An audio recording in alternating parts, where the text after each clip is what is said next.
चलिए आज का पहला वाक्य देखते हैं। ये अंग्रेजी का एक लंबा वाक्य है, तो हम इसे धीरे धीरे एक एक शब्द करके समझेंगे। वाक्य है, In a further installment of its continuing engagement with regulating processed food products, the Supreme Court of India has once again staked out for the right of citizens to health. काफी लंबा वाक्य है। हाँ, तो इसे छोटे हिस्सों में तोड़ते हैं। पहला हिस्सा है in a further installment। ठीक है। तो पहला शब्द है in। in का मतलब होता है में। सही। फिर है a, जिसका मतलब है एक। इसके बाद है further। further इसका मतलब होता है आगे की या अतिरिक्त। अगला शब्द है installment। installment मतलब किश्त। हाँ, जैसे कोई सीरीज का अगला हिस्सा। बिल्कुल। फिर है ऑफ, जिसका मतलब है का, की या के। और फिर इट्स इसका मतलब है इसके। और आखिर में continuing। continuing मतलब जारी। हाँ, जो चल रहा है। और engagement इसका मतलब हुआ सक्रिय भागीदारी या जुड़ाव। बहुत अच्छे। तो इस पूरे हिस्से का in a further instalment of its continuing engagement सरल हिंदी में मतलब क्या हुआ? इसका मतलब हुआ अपनी जारी भागीदारी की एक और किश्त में। बिल्कुल सही। अब जरा इसका व्याकरण देखते हैं। इसमें इन और ऑफ प्रोपोजिशंस हैं। प्रोपोजिशंस जगह, समय या दिशा बताते हैं। अच्छा। और जो शब्द इट्स है वो एक पॉजेसिव प्रोनाउन है, मतलब ये किसी चीज का अधिकार दिखाता है। यहाँ इट्स सुप्रीम कोर्ट के लिए इस्तेमाल हुआ है। समझ गए। अब वाक्य का दूसरा हिस्सा देखते हैं। With regulating processed food products. इसमें पहला शब्द है विद का मतलब के साथ। सही। फिर है रेगुलेटिंग इसका मतलब होता है विनियमन करना या नियम बनाना। हाँ, किसी चीज को कंट्रोल करना। अगला शब्द है प्रोसेस्ड मतलब संसाधित, जैसे चिप्स या बिस्किट होते हैं। हाँ। और फिर फूड यानी खाद्य। हाँ। और प्रोडक्ट्स मतलब उत्पाद। ठीक है। तो इस हिस्से का मतलब हुआ संसाधित खाद्य उत्पादों को विनियमित करने के साथ। जी। अब यहाँ व्याकरण पर ध्यान दीजिए। विथ एक प्रेपोजिशन है। हाँ। और रेगुलेटिंग जो है वो रेगुलेट क्रिया का जेरेंड रूप है। जेरेंड। हाँ, जब हम क्रिया के आखिर में आईएनजी लगाकर उसे एक संज्ञा या नाउन की तरह इस्तेमाल करते हैं तो उसे जेरेंड कहते हैं। यहाँ विनियमन करने का काम। अच्छा, ठीक है। अब तीसरा हिस्सा, the Supreme Court of India has once again stacked out. ये बहुत महत्वपूर्ण हिस्सा है। हाँ, तो द का इस्तेमाल किसी निश्चित चीज के लिए होता है। यहाँ the Supreme Court of India मतलब भारत का सर्वोच्च न्यायालय। बिल्कुल। हैज एक सहायक क्रिया है और वंस अगेन का मतलब है एक बार फिर। और आखिर में स्टेक्ड आउट इसका मतलब है दावा किया है। हाँ, ये बहुत अच्छा शब्द है। इसका मतलब सिर्फ कहा है नहीं होता, बल्कि मजबूती से अपना अधिकार जताना होता है। तो इस पूरे हिस्से का मतलब हुआ भारत के सर्वोच्च न्यायालय ने एक बार फिर दावा किया है। हाँ। व्याकरण के हिसाब से देखें तो यहाँ सब्जेक्ट है the Supreme Court of India. ठीक है। और वर्ब फ्रेज है हैज स्टेक्ड आउट। हाँ। और ये टेंस कौन सा है? ये है प्रेजेंट परफेक्ट टेंस। हाँ, मतलब काम अभी अभी पूरा हुआ है और उसका असर अभी भी है। बहुत बढ़िया। अब आखिरी हिस्सा, for the right of citizens to health. For का मतलब के लिए, द राइट मतलब अधिकार, सही। ऑफ मतलब का, सिटीजन्स मतलब नागरिकों, टू का मतलब यहाँ से या के अधिकार से है, और हेल्थ मतलब स्वास्थ्य। तो इसका सरल अनुवाद हुआ नागरिकों के स्वास्थ्य के अधिकार के लिए। जी। यहाँ पर फॉर और टू ये दोनों प्रेपोजिशंस हैं और ये शब्दों के बीच का संबंध बता रहे हैं। तो अब अगर हम पूरे वाक्य को एक साथ देखें तो उसका क्या मतलब निकलेगा? पूरे वाक्य का मतलब है संसाधित खाद्य उत्पादों को विनियमित करने के साथ अपनी जारी भागीदारी की एक और किस्त में भारत के सर्वोच्च न्यायालय ने एक बार फिर नागरिकों के स्वास्थ्य के अधिकार के लिए दावा किया है। वाह, एक एक शब्द समझने से पूरा मतलब साफ हो गया। बिल्कुल। चलिए अब दूसरा वाक्य देखते हैं। ठीक है। दूसरा वाक्य है, in a recent judgment a bench directed the food safety and standards authority of India FSSA to consider introducing mandatory front of package warning labels on packaged food products high in sugar, salt and saturated fat. ये भी काफी लंबा है। हाँ, तो पहला हिस्सा है in a recent judgment. in मतलब में, a मतलब एक, recent मतलब हाल के, और judgment मतलब फैसले। तो एक हाल के फैसले में। जी। अब अगला हिस्सा, अ bench directed the food safety and standards authority of India FSSA। या अ बेंच का मतलब है एक पीठ, मतलब कुछ जजों का समूह। सही। डायरेक्टेड मतलब निर्देश दिया, ये डायरेक्ट क्रिया का पास्ट टेंस है। बिल्कुल। और फिर संस्था का नाम है the food safety and standards authority of India, जिसे हम FSSAI कहते हैं। तो इस हिस्से का मतलब हुआ, एक पीठ ने भारतीय खाद्य सुरक्षा और मानक प्राधिकरण FSSAI को निर्देश दिया। हाँ, यहाँ व्याकरण पर ध्यान दें। सब्जेक्ट है अ बेंच और वर्ब है डायरेक्टेड। ये सिंपल पास्ट टेंस में है, मतलब काम भूतकाल में हुआ। ठीक है, अब आगे। To consider introducing mandatory front of package warning labels. ये थोड़ा पेचीदा है। हाँ, टू कंसिडर मतलब विचार करने के लिए। इंट्रोड्यूसिंग मतलब शुरू करना या लागू करना। मैंडेटरी मतलब अनिवार्य। हाँ, जो जरूरी हो। फ्रंट ऑफ पैकेज मतलब पैकेट के सामने। वार्निंग मतलब चेतावनी। और लेबल्स मतलब लेबल। तो इस हिस्से का मतलब हुआ, अनिवार्य फ्रंट ऑफ पैकेज चेतावनी लेबल शुरू करने पर विचार करने के लिए। जी। यहाँ पर टू कंसिडर एक इन्फिनिटिव है और इंट्रोड्यूसिंग, जैसा हमने पहले देखा था, एक जिरंड है। कोर्ट कह रहा है शुरू करने के काम पर विचार करो। अच्छा, अब आखिरी हिस्सा, on packaged food products high in sugar, salt and saturated fat.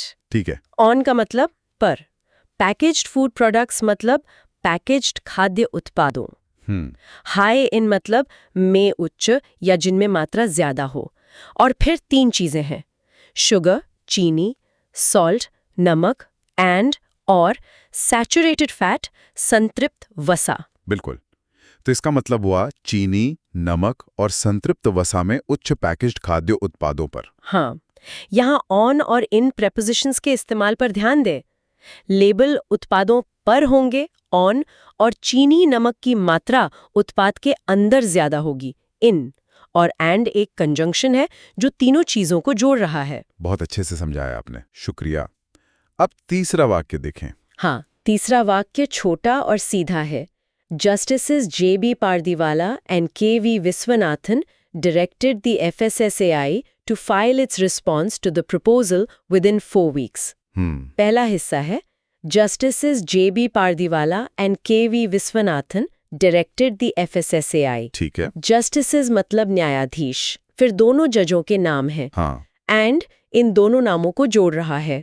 और directed the FSSAI का मतलब हम पहले ही देख चुके हैं, FSSAI को निर्देश दिया। सही। तो यहाँ सब्जेक्ट 2 लोग हैं जो एंड कंजंक्शन से जुड़े हैं, और टेंस फिर से सिंपल पास्ट है। बिल्कुल।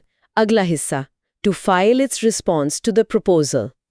टू फाइल मतलब दाखिल करना, इट्स रिस्पॉन्स मतलब अपना जवाब, टू द प्रपोजल मतलब प्रस्ताव पर। तो प्रस्ताव पर अपना जवाब दाखिल करने के लिए। जी। यहाँ टू एक प्रपोजिशन है जो रिस्पॉन्स और प्रपोजल के बीच संबंध बता रहा है।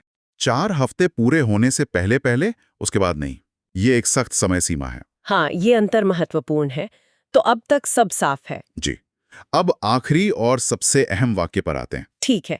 चौथा वाक्य है, There is adequate evidence available to associate these sugar, salt, and saturated fat additives in processed foods with non-communicable diseases including diabetes, hypertension, and cardiovascular diseases, all of which are inching their way up to epidemic proportions in India. बाप रे, ये तो बहुत ही लंबा है। हाँ, इसको कई छोटे हिस्सों में तोड़ना पड़ेगा। बिल्कुल। पहला हिस्सा, There is adequate evidence available. ठीक है। There is का इस्तेमाल हम तब करते हैं जो हम किसी चीज के अस्तित्व के बारे में बताते हैं। Adequate मतलब पर्याप्त, evidence मतलब सबूत, और available मतलब उपलब्ध। तो मतलब हुआ पर्याप्त सबूत उपलब्ध हैं। जी। ऐसे वाक्य जो देयर इज या देयर आर से शुरू होते हैं, उनकी संरचना को समझना जरूरी है। अगला हिस्सा, to associate these sugar, salt and saturated fat additives. To associate मतलब जोड़ने के लिए या संबद्ध करने के लिए। सही। दीज मतलब इन, और sugar, salt and saturated fat हम देख चुके हैं। नया शब्द है एडिटिव्स। एडिटिव्स मतलब योजक पदार्थ, यानी जो चीजें खाने में मिलाई जाती हैं। तो ये हिस्सा कह रहा है इन चीनी, नमक और संतृप्त वसा योजकों को जोड़ने के लिए। हाँ। अगला हिस्सा, in process foods with non-communicable diseases. इसमें दो prepositions एक साथ है। हाँ, in processed foods मतलब संसाधित खाद्य पदार्थों में, with मतलब के साथ, और non-communicable diseases मतलब गैर संचारी रोग। गैर संचारी रोग मतलब जो एक इंसान से दूसरे में नहीं फैलते। जी, तो इस हिस्से का मतलब हुआ संसाधित खाद्य पदार्थों में गैर संचारी रोगों के साथ। यहाँ इन और विद दोनों का अपना अलग काम है, एडिटिव्स इन फूड्स और एसोसिएशन विद डिजीजेस। बहुत बढ़िया। अब आगे, including diabetes, hypertension and cardiovascular diseases. ये उदाहरण है। इंक्लूडिंग मतलब जिसमें शामिल है, और फिर बीमारियों के नाम है डायबिटीज, मधुमेह, हाइपरटेंशन, उच्च रक्तचाप एंड और कार्डियोवैस्कुलर डिजीजेस, हृदय रोग। ठीक है। अब बहुत ही रोचक हिस्सा आ रहा है, all of which are inching up their way up. हाँ, inching up. All of which मतलब ये सभी, आर इंचिंग अप का मतलब है धीरे धीरे बढ़ रहे हैं। बिल्कुल। इंच का मतलब होता है बहुत थोड़ा, तो इंचिंग अप मतलब बहुत धीरे धीरे लेकिन लगातार बढ़ना। ये एक बहुत ही प्रभावी मुहावरा है। सिर्फ इंक्रीजिंग यानी बढ़ रहे हैं लिखने से इतना असर नहीं होता। सही बात है। और आखिरी हिस्सा, to epidemic proportions in India. ये स्थिति की गंभीरता बताता है। हाँ, टू मतलब तक, एपिडेमिक मतलब महामारी, और प्रोपोर्शंस मतलब अनुपात या स्तर। इन इंडिया मतलब भारत में। तो इसका मतलब हुआ भारत में महामारी के स्तर तक। तो इस पूरे आखिरी वाक्य का मतलब ये है कि पर्याप्त सबूत हैं जो प्रोसेस्ड फूड में मौजूद चीनी, नमक और फैट को डायबिटीज और हृदय रोगों जैसी गैर संचारी बीमारियों से जोड़ते हैं, और ये सभी बीमारियां भारत में धीरे धीरे महामारी का रूप ले रही हैं। आपने एकदम सही समझा। यहाँ विच एक रिलेटिव प्रोनाउन है जो बीमारियों के बारे में अतिरिक्त जानकारी दे रहा है, और टेंस है present continuous, are inching up, जो दिखाता है कि ये बढ़ने की प्रक्रिया अभी भी जारी है। क्या है? The petitioner, the NGO 3S and our health society informed the court that such disclosures would enable consumers to make informed decisions and choices and could help with stemming the tide of rising deaths due to diabetes and heart ailments. जी, ये काफी लंबा वाक्य है, तो इसे छोटे छोटे हिस्सों में तोड़कर समझना बेहतर रहेगा। हाँ, बिल्कुल। तो पहला हिस्सा है The petitioner, the NGO 3S and our health society informed the court. चलिए एक एक शब्द का मतलब समझते हैं। पहला शब्द है द। जी, द एक डेफिनेट आर्टिकल है। ये किसी खास चीज या व्यक्ति की तरफ इशारा करता है। ठीक है। अगला शब्द पिटिशनर, इसका क्या मतलब है? पिटिशनर मतलब याचिकाकर्ता, वो व्यक्ति या संस्था जो अदालत में कोई याचिका दायर करती है। अच्छा। और उसके बाद the NGO 3S and our health society, ये तो नाम ही है ना? जी, ये उस संस्था का पूरा नाम है जो याचिका करता है। ठीक है। फिर आता है इन्फॉर्म्ड। इन्फॉर्म्ड, ये इन्फॉर्म क्रिया का पास्ट टेंस फॉर्म है। इसका मतलब हुआ सूचित किया। और आखिर में द कोर्ट। द कोर्ट मतलब न्यायालय। तो इस पूरे हिस्से का the petitioner, the NGO 3S and our health society informed the court, इसका सरल हिंदी अनुवाद क्या होगा? इसका सीधा सा अनुवाद है, याचिकाकर्ता NGO 3S and our health society ने न्यायालय को सूचित किया। और अगर हम इसके व्याकरण माने ग्रामर की बात करें तो? जरूर।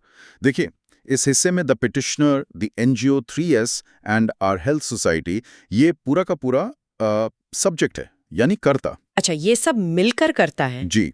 और इन्फॉर्म्ड जो है वो क्रिया है, वर्ब, और ये वर्ब का सेकंड फॉर्म V2 है जो बताता है कि ये पास्ट सिंपल टेंस है। और द कोर्ट? द कोर्ट यहाँ पर ऑब्जेक्ट है, यानी कर्म।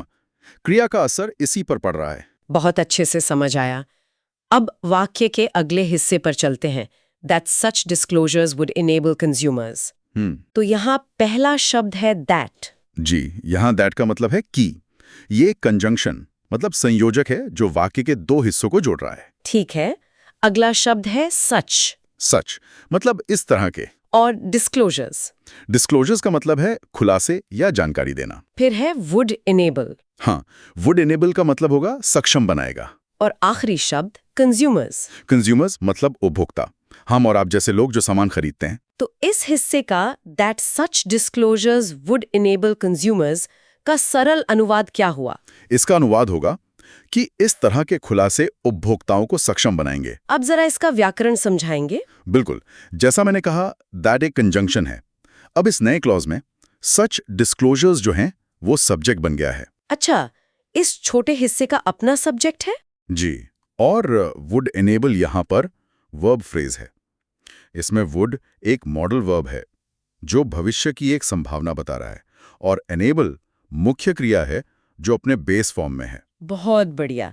अब अगला टुकड़ा देखते हैं, to make informed decisions and choices. जी, यहाँ टू मेक का क्या अर्थ है? टू मेक का मतलब है करने के लिए या लेने के लिए।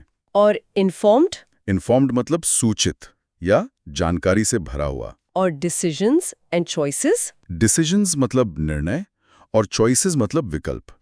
तो इसका पूरा अनुवाद हुआ जानकारी पूर्ण निर्णय और विकल्प लेने के लिए। एकदम सही। इसमें व्याकरण के लिहाज से क्या खास है? ये एक इन्फिनेटिव फ्रेज है। टू मेक से शुरू हो रहा है।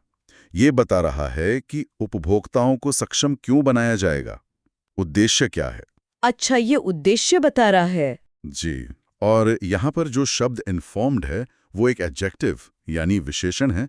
ये डिसीजंस और चॉइसेस की विशेषता बता रहा है कि वो कैसे निर्णय और विकल्प होंगे। जानकारी से भरे हुए। बिल्कुल। ठीक है, अब आगे बढ़ते हैं। अगला हिस्सा है and could help with stemming the Tide.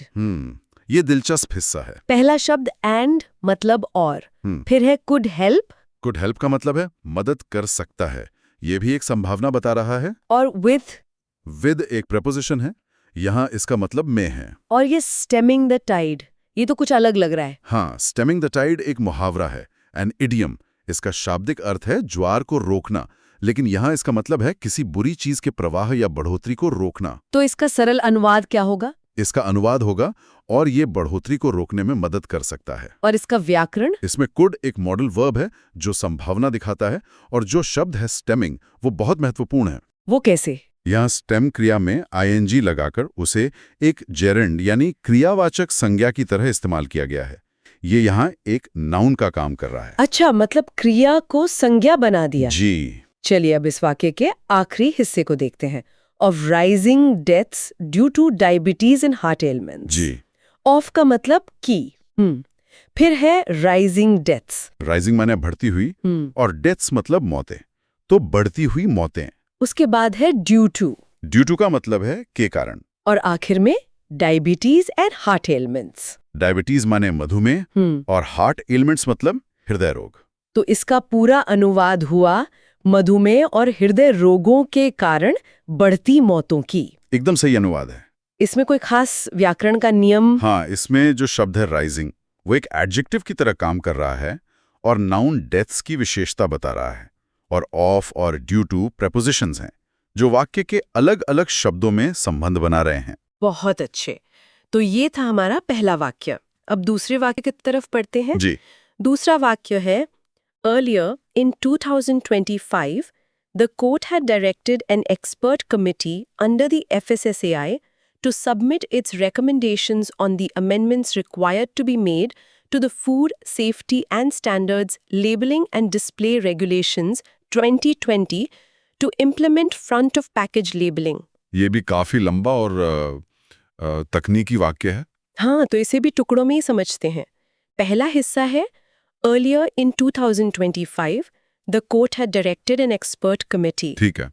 Earlier का मतलब? Earlier माने पहले। In 2025 मतलब 2025 में, the court मतलब न्यायालय। जी। अब ये बताइए had directed का क्या मतलब है? had directed मतलब निर्देश दिया था। ये past perfect tense है। Past perfect tense, ये क्या होता है? इसका इस्तेमाल तब होता है जब हम भूतकाल की किसी घटना का जिक्र करते हैं जो किसी और भूतकाल की घटना से भी पहले हुई हो। अच्छा। और एन एक्सपर्ट कमिटी मतलब एक विशेषज्ञ समिति। तो इस पूरे हिस्से का अनुवाद हुआ, पहले 2025 में न्यायालय ने एक विशेषज्ञ समिति को निर्देश दिया था। बिल्कुल सही।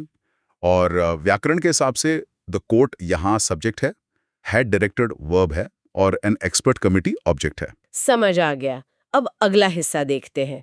Under the FSSAI to submit its recommendations. Under का मतलब? अंडर मतलब के तहत। द FSSAI तो संस्था का नाम है। जी। आगे है टू सबमिट। टू सबमिट माने प्रस्तुत करने के लिए। और इट्स रिकमेंडेशंस। इट्स मतलब अपनी, और रिकमेंडेशंस मतलब सिफारिशें। तो इस हिस्से का अनुवाद हुआ FSSAI के तहत अपनी सिफारिशें प्रस्तुत करने के लिए। एकदम सही। इसमें व्याकरण के बारे में कुछ बताएंगे? हाँ, यहाँ टू सबमिट एक इन्फिनेटिव है ये बता रहा है कि निर्देश किस उद्देश्य से दिया गया था। और इट्स एक पोजेसिव प्रोनाउन है जो कमिटी के लिए इस्तेमाल हुआ है, क्योंकि कमिटी एक अकेली संस्था है। बहुत अच्छे। चलिए अब अगले हिस्से पर, on the amendments required to be made. जी। ऑन का मतलब पर, द अमेंडमेंट्स मतलब संशोधन, और रिक्वायर्ड टू बी मेड इसका मतलब है जो किए जाने आवश्यक हैं। तो इसका पूरा अनुवाद हुआ उन संशोधनों पर जो किए जाने आवश्यक हैं। जी। यहाँ व्याकरण की क्या बात है? यहाँ रिक्वायर्ड टू बी मेड एक पैसिव वॉइस कंस्ट्रक्शन है। ये अमेंडमेंट्स के बारे में और जानकारी दे रहा है कि उन संशोधनों के साथ क्या किया जाना है। अच्छा, पैसिव वॉइस। जी। ठीक है, अब वाक्य के आखिरी हिस्से पर आते हैं जो काफी लंबा है। जी। Done to the food safety and standards, labelling and display regulations 2020 to implement front of package labelling. यहाँ टू का मतलब में, और फिर ये लंबा सा विनियमों का नाम है। हाँ, ये पूरा कानून का नाम है। फिर से एक टू इम्प्लीमेंट है। इसका क्या मतलब है? टू इम्प्लीमेंट मतलब लागू करने के लिए। और फ्रंट ऑफ पैकेज लेबलिंग, ये एक तरह की लेबलिंग का नाम है जिसमें पैकेट के सामने ही जानकारी दी जाती है। तो इसका पूरा सरल अनुवाद क्या होगा? खाद्य सुरक्षा और मानक लेबलिंग और प्रदर्शन विनियम 2020 में फ्रंट ऑफ पैकेज लेबलिंग को लागू करने के लिए। इस हिस्से में 2 बार टू आया है। हाँ, और दोनों का काम अलग है। पहला टू जो रेगुलेशन से पहले है वो एक प्रेपोजिशन है जो दिशा बता रहा है। अच्छा। और दूसरा टू जो इम्प्लीमेंट से पहले है वो एक इन्फिनेटिव का हिस्सा है और वो उद्देश्य बता रहा है। बहुत बढ़िया। अब हम अपने तीसरी और आखिरी वाक्य पर आते हैं। जी, चलिए देखते हैं। वाक्य है, on account of holding consultations with all stakeholders across the country an extension was sought and secured, but in February 2026 the bench expressed unhappiness at the regulator's compliance report, noting that the exercise undertaken thus far had failed to yield any positive or good result. ये भी एक जटिल वाक्य है। हाँ, तो पहला हिस्सा है, on the count of holding consultations with all stakeholders across the country. On the count of, इसका क्या मतलब है? इसका मतलब है के मामले में या के आधार पर। होल्डिंग कंसल्टेशंस मतलब परामर्श आयोजित करना। और with all stakeholders across the country. With मतलब के साथ, ऑल स्टेक होल्डर्स मतलब सभी हितधारक, और अक्रॉस द कंट्री मतलब देश भर में। तो इस पूरे हिस्से का मतलब हुआ देश भर में सभी हितधारकों के साथ परामर्श आयोजित करने के मामले में। बिल्कुल सही। व्याकरण के हिसाब से ये एक प्रपोजिशनल फ्रेज है जो आगे आने वाले वाक्य के लिए एक संदर्भ दे रहा है, और यहाँ होल्डिंग एक जीरंड है। ठीक है, अब अगला हिस्सा, an extension was sought and secured। जी। एन एक्सटेंशन मतलब एक विस्तार या समय वृद्धि। हाँ। और was sought and secured। वो sought मतलब मांगा गया था और secured मतलब प्राप्त किया गया था। तो इसका अनुवाद हुआ एक विस्तार मांगा गया और प्राप्त किया गया। जी। और व्याकरण के हिसाब से ये पैसिव वॉइस का बहुत अच्छा उदाहरण है, पास्ट सिंपल टेंस का पैसिव वॉइस। यहाँ सब्जेक्ट यानी एन एक्सटेंशन खुद कुछ नहीं कर रहा, बल्कि क्रिया उस पर हो रही है। समझ गई। अगला हिस्सा है, but in February 2026 the bench expressed unhappiness. But मतलब लेकिन, इन February 2026 मतलब फरवरी 2026 में। जी। द बेंच का क्या मतलब है? बेंच का मतलब है पीठ, यानी न्यायाधीशों का समूह। और एक्सप्रेस्ड अनहैप्पीनेस। एक्सप्रेस्ड मतलब व्यक्त की और अनहैप्पीनेस मतलब नाराजगी। तो अनुवाद हुआ, लेकिन फरवरी 2026 में पीठ ने नाराजगी व्यक्त की। एकदम सही। यहाँ बट एक कंजंक्शन है जो दो अलग अलग विचारों को जोड़ रहा है। द बेंच सब्जेक्ट है और expressed past simple tense verb है। चलिए अब इस वाक्य के आखिरी और सबसे लंबे हिस्से पर आते हैं। जी। Dot at the regulator's compliance report noting that the exercise undertaken thus far had failed to yield any positive और गुड रिजल्ट। एक एक करके देखते हैं। At the regulator's compliance report. At मतलब पर, रेगुलेटर्स माने नियामक की, और कंप्लायंस रिपोर्ट मतलब अनुपालन रिपोर्ट। ठीक है, फिर है नोटिंग दैट। इसका मतलब है ये देखते हुए या ये टिप्पणी करते हुए कि। और ये लंबा सा phrase the exercise undertaken thus far. The exercise मतलब कार्य या प्रयास, अंडरटेकन दस फार मतलब जो अब तक किया गया है, तो पूरा हुआ अब तक किया गया कार्य। फिर है हैड फेल्ड। हाँ, मतलब विफल रहा था ये फिर से पास्ट परफेक्ट टेंस है। टू यील्ड, टू यील्ड माने उत्पन्न करने में या देने में। और आखिर में एनी पॉजिटिव और गुड रिजल्ट। हाँ, एनी मतलब कोई भी, पॉजिटिव और गुड रिजल्ट मतलब सकारात्मक या अच्छा परिणाम। वाह, तो इस पूरे आखिरी हिस्से का सरल हिंदी अनुवाद क्या होगा? इसका अनुवाद होगा, ऑन नोटिंग द नियामक की अनुपालन रिपोर्ट पर ये देखते हुए कि अब तक किया गया कार्य कोई भी सकारात्मक या अच्छा परिणाम देने में विफल रहा था। और इसका व्याकरण? देखिए, जो नोटिंग से शुरू हो रहा है वो एक पार्टिसिपल क्लॉज है। ये बता रहा है कि बेंच ने नाराजगी जताते हुए और क्या किया। अच्छा। और phrase had failed past perfect tense में है। ये दिखाता है कि ये विफलता नाराजगी जताने से भी पहले हो चुकी थी। और टू यील्ड एक इन्फिनिटिव है। One of the elements of contention between the FSSAI and the petitioner was the former's proposal to introduce an Indian nutrition rating model, an indigenous system of rating a product. The latter opposed it on the grounds that this was not in line with globally accepted standards. जी, ये वाक्य काफी लंबा है, तो इसे छोटे छोटे हिस्सों में तोड़कर समझते हैं। बिल्कुल। तो पहला हिस्सा है one of the elements of contention. हाँ, एक एक शब्द का मतलब देखते हैं। पहला शब्द one, इसका मतलब तो साफ है, एक। हाँ, एक। फिर है ऑफ। यहाँ ऑफ का मतलब है में से। अच्छा, में से। हाँ। और द एक डेफिनेट आर्टिकल है, यहाँ इसका मतलब होगा उन या कोई विशिष्ट। ठीक है। अगला शब्द है एलिमेंट्स। एलिमेंट्स मतलब तत्व या पहलू। और फिर से ऑफ है। जी, यहाँ ऑफ का मतलब है का, के या की। ये संबंध बताता है। और आखिरी शब्द कंटेंशन। कंटेंशन का मतलब है विवाद या असहमति। तो अगर हम इन सबको जोड़ें तो इस हिस्से का सरल हिंदी अनुवाद क्या होगा? इसका मतलब होगा विवाद के तत्वों में से एक। समझ गया। अब जरा इसका व्याकरण भी समझा दीजिए। जरूर। देखिए, ये जो बनावट है वन ऑफ द, ये बहुत आम है। हाँ, मैंने कई बार देखा है। इसका इस्तेमाल किसी समूह में से एक चीज को बताने के लिए होता है। और एक जरूरी बात यह है कि इसके बाद हमेशा प्लूरल नाउन मतलब बहुवचन संज्ञा ही आती है। अच्छा, जैसे यहाँ एलिमेंट की जगह एलिमेंट्स का इस्तेमाल हुआ है। बिल्कुल सही। और ऑफ कंटेंशन एक प्रेपोजिशनल फ्रेज है जो बता रहा है कि ये तत्व किस चीज के हैं। विवाद के। जी। ठीक है, अब अगले हिस्से पर चलते हैं। Between the FSSI and the petitioner. हाँ, तो पहला शब्द है बिटवीन। इसका मतलब है के बीच में। सही। फिर है दी FSSI। FSSI तो एक संस्था का नाम है, एक संक्षिप्त नाम। और फिर एंड का मतलब है और आखिर में द पिटिशनर। पिटिशनर का मतलब होता है याचिकाकर्ता। तो इस पूरे हिस्से का हिंदी अनुवाद हुआ FSSI और याचिकाकर्ता के बीच। आसान है। इसमें व्याकरण के लिहाज से कुछ खास है?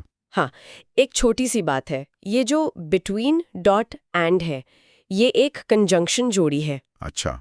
इसका इस्तेमाल हमेशा दो चीजों या लोगों के बीच संबंध दिखाने के लिए होता है। और यहाँ द पिटिशनर में द का इस्तेमाल ये बता रहा है कि हम किसी खास याचिकाकर्ता की बात कर रहे हैं। ठीक है। अब तीसरा हिस्सा देखते हैं। Was the former's proposal. जी, पहला शब्द है वॉज। वॉज मतलब था या थी, ये भूतकाल बताता है। हाँ, फिर है द फॉर्मर्स। ये थोड़ा दिलचस्प है। फॉर्मर मतलब पहले वाला है ना? बिल्कुल। और ये जो अपॉस्ट्रोफी एस है, इसका मतलब है का, के या की। यह स्वामित्व दिखाता है। तो द फॉर्मर्स मतलब पहले वाले का। सही। और प्रपोजल का मतलब है प्रस्ताव। तो सरल हिंदी में ये हुआ पहले वाले का प्रस्ताव था। एकदम सही। इसका व्याकरण क्या कहता है? देखिए, इस पूरे लंबे वाक्य का जो सब्जेक्ट यानी कर्ता है, वो है one of the elements of contention. अच्छा, पूरा पहला हिस्सा। हाँ, और उस सब्जेक्ट का वर्ब यानी क्रिया है was। तो ये सिंपल पास्ट टेंस में है। और फॉर्मर यहाँ किसके लिए इस्तेमाल हुआ है? फॉर्मर यानी पहले वाला FSSAI के लिए इस्तेमाल हुआ है, क्योंकि वाक्य में उसका जिक्र पहले आया है। समझ गया। चलिए, अगला हिस्सा है to introduce an Indian nutrition rating model. जी, पहला वाक्यांश है टू इंट्रोड्यूस। इंट्रोड्यूस मतलब पेश करना।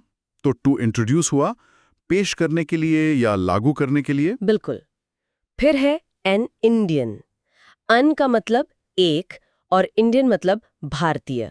और न्यूट्रिशन रेटिंग मॉडल।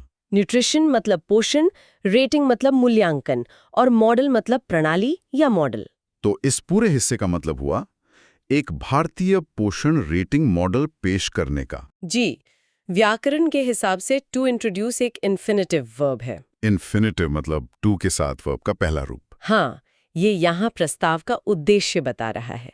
और एक और बात, इंडियन से पहले एन का इस्तेमाल हुआ है, ए का नहीं। हाँ, क्योंकि इंडियन एक वाल साउंड मतलब स्वर ध्वनि से शुरू होता है। बहुत अच्छे। ठीक है, अगला हिस्सा है an indigenous system of rating a product. हाँ, तो एन मतलब एक और इंडिजिनस ये नया शब्द है। इंडिजिनस का मतलब होता है स्वदेशी या देसी। अच्छा, स्वदेशी।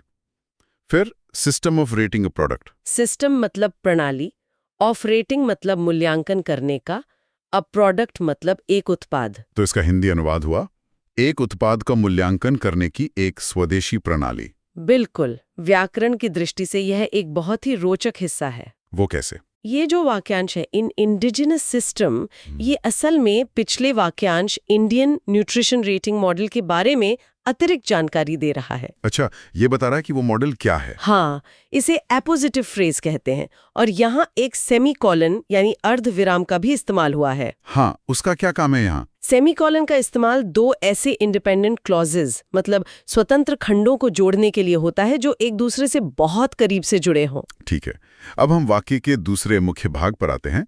The latter opposed it. जी, द लैटर। अगर फॉर्मर का मतलब पहले वाला था तो लैटर का मतलब बाद वाला होगा। बिल्कुल। और यहाँ बाद वाला कौन है? याचिकाकर्ता। पिटिशनर। सही। फिर है अपोज्ड। अपोज मतलब विरोध करना। हाँ, तो अपोज्ड हुआ विरोध किया, ये पास्ट टेंस है। हाँ, और इट का मतलब है इसका। तो पूरा मतलब हुआ बाद वाले ने इसका विरोध किया। जी, और यहाँ इट जो प्रोनाउन यानी सर्वनाम है वो प्रपोजल या प्रस्ताव के लिए इस्तेमाल हुआ है। समझ गया। अब अगला हिस्सा, ऑन द ग्राउंड्स दैट। हाँ, on the grounds that. On मतलब पर, ग्राउंड्स मतलब आधार, दैट मतलब की, तो इस आधार पर के। बिल्कुल, ये एक तरह का मुहावरा है। ऑन द ग्राउंड्स दैट का मतलब होता है इस कारण से कि, ये विरोध का कारण बताने के लिए इस्तेमाल होता है। अच्छा, तो अब विरोध का कारण आने वाला है। जी बिल्कुल। आखिरी हिस्सा है, this was not in line with globally accepted standards. हाँ, दिस वॉज नॉट मतलब ये नहीं था। और in line with. In line with का मतलब है के अनुरूप या के अनुसार। ठीक है, और ग्लोबली एक्सेप्टेड स्टैंडर्ड्स। ग्लोबली मतलब विश्व स्तर पर, एक्सेप्टेड मतलब स्वीकृत और स्टैंडर्ड्स मतलब मानक। तो पूरा अनुवाद हुआ यह विश्व स्तर पर स्वीकृत मानकों के अनुरूप नहीं था। एकदम सही। और अगर व्याकरण देखें तो वॉज नॉट पास्ट टेंस में नेगेटिव यानी नकारात्मक रूप है। और इन लाइन विद एक प्रेपोजिशनल फ्रेज है। हाँ, और ग्लोबली एक्सेप्टेड में ग्लोबली एक एडवर्ब यानी क्रिया विशेषण है जो एक्सेप्टेड की विशेषता बता रहा है, जो यहाँ एक विशेषण की तरह काम कर रहा है। बहुत बढ़िया। तो ये था पहला वाक्य। अब दूसरे वाक्य की तरफ बढ़ते हैं। जी, दूसरा वाक्य है, The court's persistent intervention on the issue of front-of-package labeling should lean on the massive ultra-processed food industry to implement these universally endorsed safeguards, to inform consumers of the content and additives in the packaged food, to guide choices ultimately. ये भी एक लंबा और जानकारी से भरा वाक्य है। हाँ, तो चलिए पहला हिस्सा देखते हैं। The court's persistent intervention. जी, तो द कोर्ट्स मतलब न्यायालय का, यहाँ भी अपॉस्ट्रोफी एस स्वामित्व दिखा रहा है। और persistent? परसिस्टेंट का मतलब है निरंतर या लगातार। और intervention? हस्तक्षेप या दखल। तो इसका सरल हिंदी अनुवाद हुआ न्यायालय का निरंतर हस्तक्षेप। जी, और व्याकरण के हिसाब से ये पूरा वाक्यांश इस वाक्य का सब्जेक्ट यानी कर्ता है। परसिस्टेंट एक एडजेक्टिव यानी विशेषण है जो नाउन इंटरवेंशन के बारे में बता रहा है। ठीक है, अगला हिस्सा है on the issue of front of package labelling. हाँ, ऑन मतलब पर, देशु मतलब मुद्दा, ऑफ मतलब का, और front of package labelling, front of package मतलब पैकेज के सामने, और लेबलिंग मतलब लेबलिंग। तो पूरा मतलब हुआ पैकेज के सामने की लेबलिंग के मुद्दे पर। सही। ये एक प्रेपोजिशनल फ्रेज है जो बता रहा है कि हस्तक्षेप किस विषय पर है। समझ गया। अब आगे बढ़ते हैं। Should lean on the massive ultra processed food industry. यहाँ शुड एक मॉडल वर्ब है, इसका मतलब है चाहिए। ये सलाह या कर्तव्य का बोध कराता है। हाँ, और लीन ऑन का क्या मतलब होगा? Ultra processed food industry. Massive मतलब विशाल, बहुत बड़ा। अल्ट्रा प्रोसेस्ड फूड मतलब अत्यधिक प्रसंस्कृत खाद्य, और इंडस्ट्री मतलब उद्योग। तो पूरा मतलब हुआ विशाल अत्यधिक प्रसंस्कृत खाद्य उद्योग पर दबाव डालना चाहिए। जी, और यहाँ मैसिव और अल्ट्रा प्रोसेस दोनों एडजेक्टिव्स यानी विशेषण हैं। ठीक है, अगला हिस्सा। To implement these universally endorsed safeguards. To implement मतलब लागू करने के लिए। ये फिर से एक इन्फिनेटिव है जो उद्देश्य बता रहा है। दबाव क्यों डालना चाहिए ये बता रहा है। हाँ, फिर है these universally endorsed safeguards. These मतलब इन, ये दिस का बहुवचन है। जी, और यूनिवर्सली मतलब सार्वभौमिक रूप से, एंडोर्स्ड मतलब समर्थित, और सेफगार्ड्स मतलब सुरक्षा उपाय। तो इसका हिंदी अनुवाद हुआ इन सार्वभौमिक रूप से समर्थित सुरक्षा उपायों को लागू करने के लिए। बहुत अच्छे। यहाँ भी यूनिवर्सली एक एडवर्ब है और एंडोर्स्ड एक पास्ट पार्टिसिपल है जो विशेषण का काम कर रहा है। ठीक है, अगला हिस्सा। To inform consumers of the content and additives in the packaged food. To inform मतलब सूचित करने के लिए। ये एक और इन्फिनेटिव है। अच्छा, ये पिछले इन्फिनेटिव के समानांतर है। हाँ, कंज्यूमर्स मतलब उपभोक्ताओं को, ऑफ मतलब के बारे में, और the content and additives in the packaged food. Content मतलब सामग्री, एडिटिव्स मतलब योजक, इन मतलब में, और द पैकेज्ड फूड मतलब डिब्बाबंद भोजन। तो मतलब हुआ उपभोक्ताओं को डिब्बा बंद भोजन में सामग्री और योजकों के बारे में सूचित करने के लिए। बिल्कुल। यहाँ ध्यान दें कि इन्फॉर्म क्रिया के बाद अक्सर ऑफ प्रेपोजिशन का इस्तेमाल होता है, ये बताने के लिए कि किस बारे में जानकारी दी जा रही है। और अब आखिरी हिस्सा। To guide choices ultimately. जी, टू गाइड मतलब मार्गदर्शन करने के लिए। ये तीसरा समानांतर इन्फिनेटिव है। हाँ, जो हस्तक्षेप का अंतिम उद्देश्य बताता है। फिर है चॉइसेस मतलब विकल्पों, और अल्टीमेटली। अल्टीमेटली का मतलब है अंततः या आखिरकार। जी, तो इसका सरल हिंदी में मतलब होगा अंततः विकल्पों का मार्गदर्शन करने के लिए। और इसका व्याकरण? यहाँ अल्टीमेटली एक एडवर्ब है जो पूरे विचार को सारांशित करता है, मतलब अंत में या सबसे महत्वपूर्ण रूप से। वाक्य का पहला हिस्सा है non-communicable diseases have already swept through vast swathes of the population in the country. जी, चलिए इसे एक एक शब्द करके मतलब बिल्कुल आराम से समझते हैं।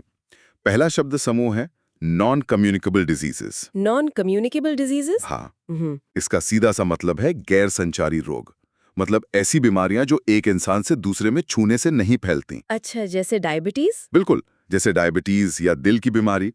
यहाँ पर ये जो शब्द है नॉन कम्युनिकेबल, ये एक एडजेक्टिव यानी विशेषण है। और ये किसके बारे में बता रहा है? ये डिजीजेस यानी बीमारियों के बारे में बता रहा है। डिजीजेस यहाँ पर एक प्लूरल नाउन मतलब बहुवचन संज्ञा है। ठीक है, ये तो समझ आ गया। अब अगला हिस्सा है हैव ऑलरेडी स्वेप्ट थ्रू। ये स्वेप्ट थ्रू क्या होता है? बहुत अच्छा सवाल है। देखिए, स्वेप्ट थ्रू एक फ्रेजल वर्ब है। इसका मतलब है किसी चीज का बहुत बड़े पैमाने पर और बहुत तेजी से फैल जाना।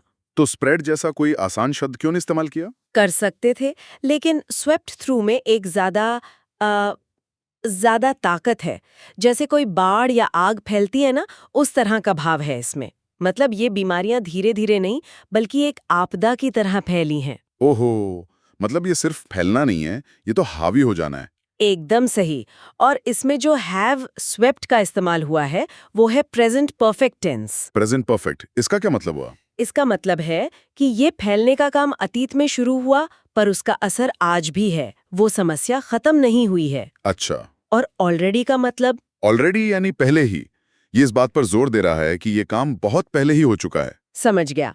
अब आगे है vast swathes of the population. जी, वास्ट स्वॉथ्स का मतलब है बहुत बड़े हिस्से। वास्ट एक एडजेक्टिव है मतलब विशाल, और स्वॉथ्स एक नाउन है मतलब हिस्से। और of the population? Of the population का मतलब है आबादी के। यहाँ ऑफ एक प्रेपोजिशन है जो संबंध बता रहा है। और आखिर में इन द कंट्री मतलब देश में। बिल्कुल। तो अगर हम इस पूरे हिस्से को जोड़कर देखें, इसका सरल हिंदी अनुवाद क्या होगा? इसका मतलब हुआ गैर संचारी रोग देश में आबादी के बड़े हिस्सों में पहले ही फैल चुके हैं। बहुत बढ़िया। और व्याकरण की नजर से देखें तो नॉन कम्युनिकेबल डिजीजेस हमारा सब्जेक्ट है और हैव स्वेप्ट थ्रू इसका वर्ब है। टेंस है प्रेजेंट परफेक्ट। ठीक है। जी बिल्कुल ठीक है।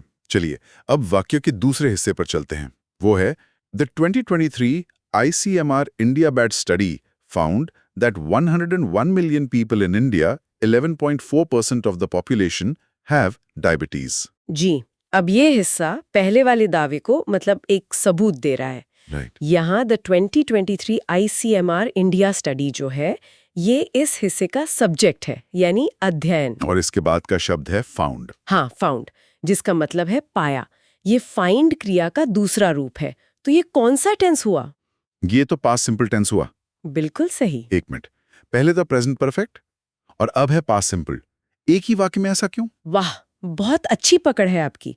देखिए, फाउंड पास्ट टेंस में इसलिए है क्योंकि ये जो अध्ययन था ये अतीत में किया गया था, वो काम पूरा हो चुका है। अच्छा, अध्ययन अतीत में हुआ इसलिए फाउंड। ठीक है। जी। अब आगे का हिस्सा देखिए। That 101 million people in India have diabetes. हाँ, यहाँ तो हैव डायबिटीज लिखा है, हैव तो प्रेजेंट टेंस है। यही तो खूबसूरती है इस वाक्य की। दैट यहाँ एक कंजंक्शन है जो दो वाक्यों को जोड़ रहा है। पहला वाक्य है अध्ययन ने पाया, ये अतीत की बात है। और दूसरा वाक्य है कि लोगों को डायबिटीज है और ये आज की सच्चाई है। कमाल है। मतलब खोज अतीत में हुई, लेकिन जो चीज खोजी गई वो आज भी एक सच है। आपने बिल्कुल सही समझा। तो 101 मिलियन पीपल इन इंडिया का मतलब भारत में 101 मिलियन लोग, और हैव डायबिटीज मतलब उन्हें मधुमेह है। तो इस पूरे हिस्से का हिंदी अनुवाद हुआ 2023 के ICMR इंडिया अध्ययन में पाया गया कि भारत में 101 मिलियन लोगों को मधुमेह है। एकदम सही। अब इस वाक्य का एक छोटा सा हिस्सा और बचा है, वो है with an additional 136 million suffering from prediabetes. जी, ये एक प्रेपोजिशनल फ्रेज है जो पिछले वाक्य में और जानकारी जोड़ रहा है। विद एन एडिशनल का मतलब है साथ ही, अतिरिक्त। और ये सफरिंग फ्रॉम प्री डायबिटीज का क्या मतलब है? यहाँ ये सफरिंग क्या काम कर रहा है? सफरिंग फ्रॉम का मतलब है से पीड़ित। यहाँ सफरिंग जो है वो एक पार्टिसिपल है, मतलब है तो वर्ब से बना पर काम कर रहा है एक एडजेक्टिव का। अच्छा, तो ये उन 136 मिलियन लोगों के बारे में बता रहा है ना? बिल्कुल, ये उन लोगों की हालत बता रहा है। तो इस तरह से लेखक ने एक छोटे से फ्रेज में एक और बड़ी जानकारी जोड़ दी है। तो इसका अनुवाद हुआ साथ ही, अतिरिक्त 136 मिलियन लोग प्री डायबिटीज से पीड़ित हैं। बहुत अच्छे। चलिए अब हम दूसरे वाक्य पर आते हैं। ये थोड़ा और लंबा है। वाक्य है other concomitant factors including hypertension 35.5% national average, abdominal obesity 39.5% and high cholesterol 24% were also estimated to be high। बाप रे, इसका तो सब्जेक्ट ही बहुत लंबा है। हाँ, कभी कभी सब्जेक्ट बहुत लंबा हो सकता है। चलिए इसे भी तोड़ते हैं। सबसे पहले है अदर कॉन्कॉमिटेंट फैक्टर्स। इसमें कॉन्कॉमिटेंट शब्द का क्या मतलब है? ये ज्यादा सुनने में नहीं आता। कॉन्कॉमिटेंट एक बहुत ही सटीक शब्द है। इसका मतलब है सहवर्ती या साथ साथ होने वाला। तो रिलेटेड जैसा कुछ कह सकते हैं? कह सकते हैं, पर कॉन्कॉमिटेंट का मतलब ज्यादा गहरा है। ये बताता है कि ये कारक सिर्फ जुड़े हुए नहीं है, बल्कि ये एक ही समय पर एक साथ हो रहे हैं। अच्छा, एक ही सिक्के के दो पहलू जैसा। हाँ, कुछ वैसा ही। तो अदर कॉन्कॉमिटेंट फैक्टर्स का मतलब हुआ अन्य सहवर्ती कारक।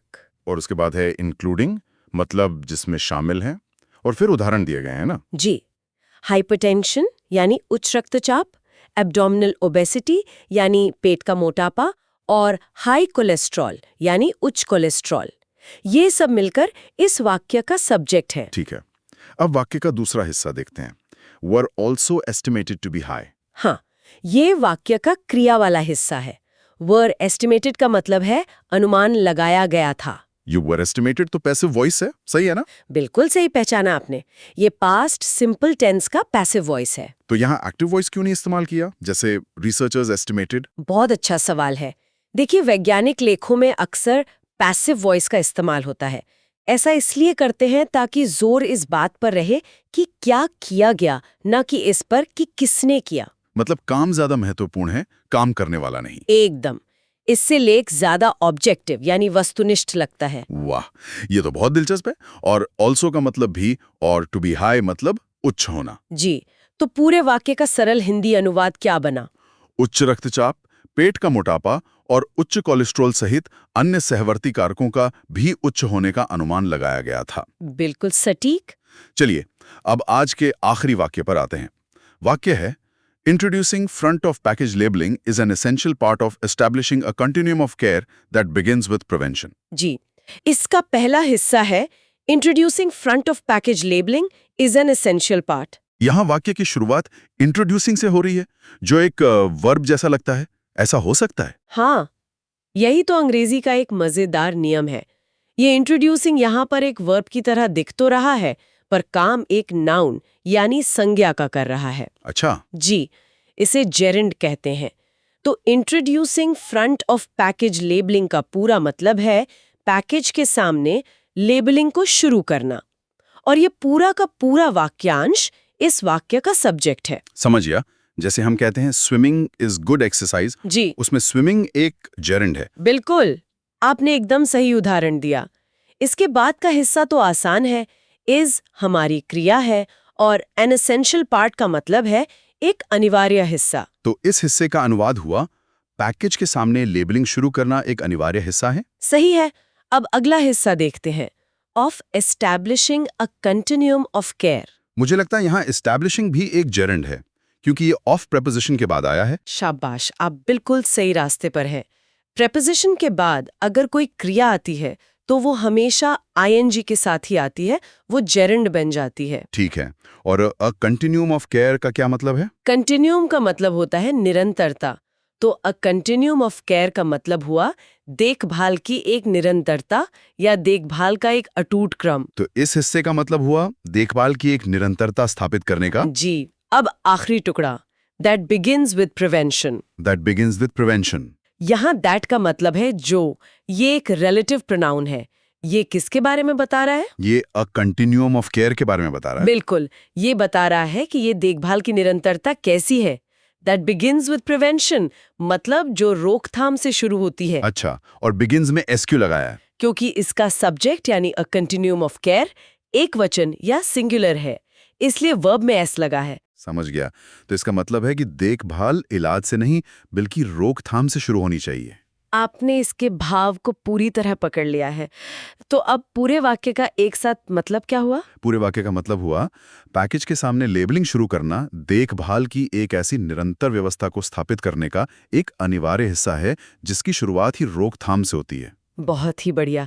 आज हमने देखा कि कैसे छोटे छोटे व्याकरण के नियम वाक्य के अर्थ में कितनी गहराई डाल सकते हैं ना। हाँ बिल्कुल, ये सिर्फ नियम नहीं है, ये तो लेखक के हथियार हैं अपनी बात को असरदार बनाने के लिए।